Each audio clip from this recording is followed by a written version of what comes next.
ഖത്തറിൽ നടക്കുന്ന FIFA Arab കപ്പിൽ സെമി ഫൈനലിലേക്ക് യോഗ്യത നേടി മൊറോക്കോ. ക്വാർട്ടറിൽ എതിരില്ലാത്ത ഒരു ഗോളിന് സിറിയയാണ് മൊറോക്കോ കീഴടക്കിയത്. രണ്ടാം ക്വാർട്ടർ പോരാട്ടമായ പലസ്തീൻ സൗദി മത്സരം പുരോഗമിക്കുകയാണ്. ദോഹയിൽ നിന്ന് വിവരങ്ങളുമായി അബ്ബാസ് മുഹമ്മദ് ചേരുന്നു. ബസ് മൊറോക്കോ സെമി യോഗ്യത നേടിയിരിക്കുന്നു. ഇപ്പോൾ പലസ്തീൻ സൗദി മത്സരം എങ്ങനെ പുരോഗമിക്കുന്നു?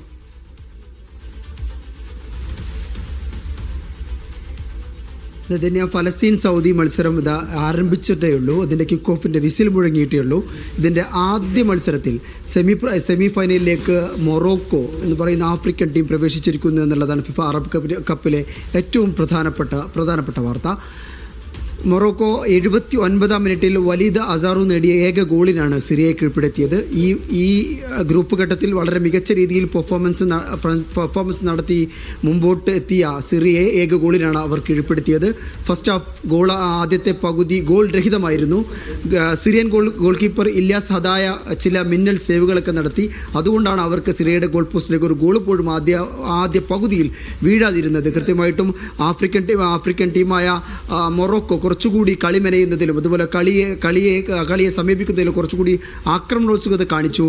അവരുടെ മിഡ്ഫീൽഡർമാരായ ഉസാമ താനാനെയും അതുപോലെ മുഹമ്മദ് ഇർബദും ഒക്കെ കൃത്യമായി മിഡ്ഫീൽഡിൽ കളി നിയന്ത്രിച്ചു. സിറിയയുടെ ഗോൾ പോസ്റ്റിന് മുമ്പിൽ അവർ പല ഘട്ടത്തിലും അപകടം വിധിച്ചു എങ്കിൽ പോലും അവരുടെ ഗോൾ കീപ്പറാണ് ആദ്യഘട്ടത്തിൽ ഇവിടെ രക്ഷകനായത്.